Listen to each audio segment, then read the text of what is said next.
une exposition sur les tirailleurs sénégalais. Et la dame que vous avez aperçue à l'entrée avec la casquette jaune, c'est elle, c'est une tirailleuse, si tu veux. Non, c'est pas une tirailleuse, mais c'est elle qui a conçu cette exposition avec deux personnes, son mari et puis un monsieur qui s'appelle Jean-Paul Gourevitch, qui est un savant. Ils ont conçu cette exposition qui parle d'un type de force française qui a disparu avec la décolonisation, qu'on appelait les tirailleurs sénégalais. Je me suis rappelé donc que j'avais un grand-père qui avait fait une guerre. Nous sommes allés au musée des troupes de marine de Fréjus, dans le sud-est, je crois, de la France.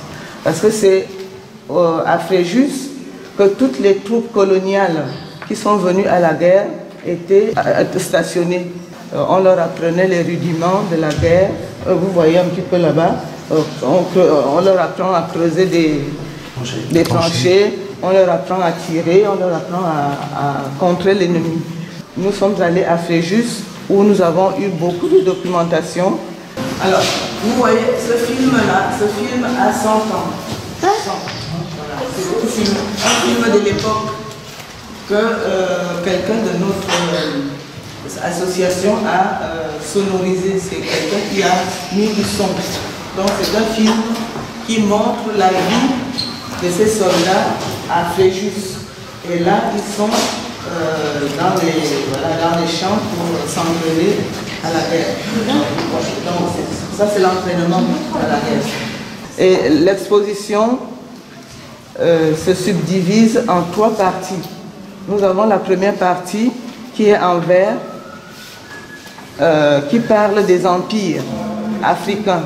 Parce que j'ai voulu parler des empires africains, j'ai voulu commencer tout au début, ne pas commencer juste avec les tirailleurs sénégalais. C'était pour moi aussi de comprendre un petit peu ce qu'était l'Afrique avant. À l'époque de la colonisation, les Français qui allaient en Afrique ne résistaient pas aux maladies.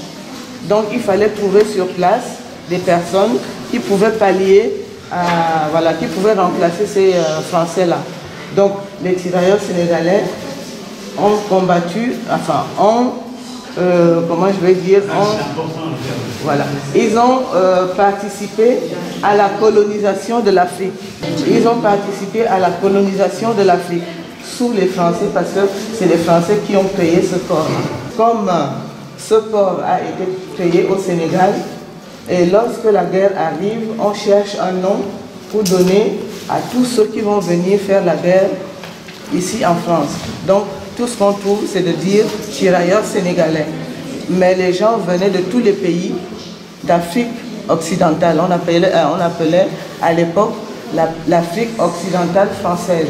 En Afrique du Nord, il y avait aussi ce qu'on appelle les broumiers et tout ça.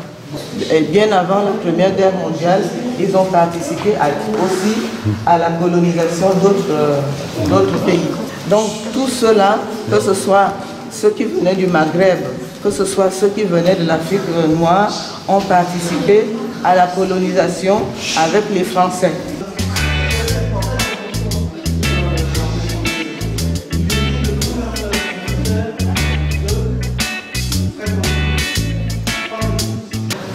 Donc quand ils ont vu que les gens étaient réticents, ils ont nommé un Sénégalais ici à l'Assemblée nationale.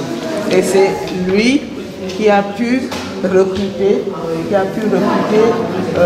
beaucoup plus de personnes.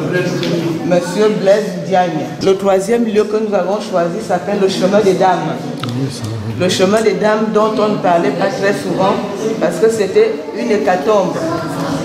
À ce lieu-là, beaucoup de tirailleurs sénégalais sont morts en 3 jours, au moins 6 000 en 3 jours. Donc, il n'y avait pas que eux, mais beaucoup de tirailleurs sont morts à ce niveau-là. Sur ce panneau, on voit que pendant la guerre, on respectait les religions des uns et des autres. D'accord? chacun pouvait pratiquer sa religion sans problème.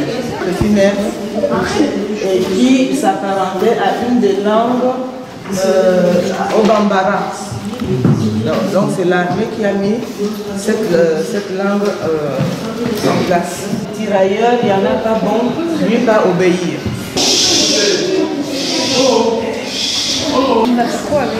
Donc cette machette faisait partie de l'arsenal du tirailleur sénégalais. Ça c'est un panneau sur la propagande allemande contre les tirailleurs sénégalais. Donc je vous ai dit que les Allemands avaient très peur des tirailleurs sénégalais. Donc à la fin de la guerre, comme la France a gagné la guerre, ils ont envoyé en Rhénanie, donc la région allemande, la Ruhr, la Rhénanie, ils ont envoyé les tirailleurs sénégalais pour surveiller, surveiller les Allemands. Pour l'occupation, voilà, c'était l'occupation. Donc les Allemands se sont sentis humiliés.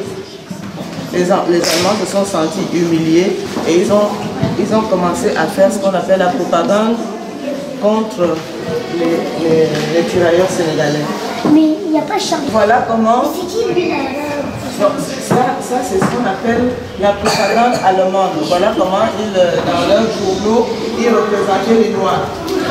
Voilà, ils représentent un Noir comme cela, qui tient le drapeau français.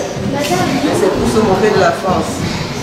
Donc pour eux, ils disaient que la France est anti-blanc. Parce qu'ils sont allés prendre les Noirs pour lutter contre les Blancs. C'est pas les Allemands. Vous voyez comment ils représentaient.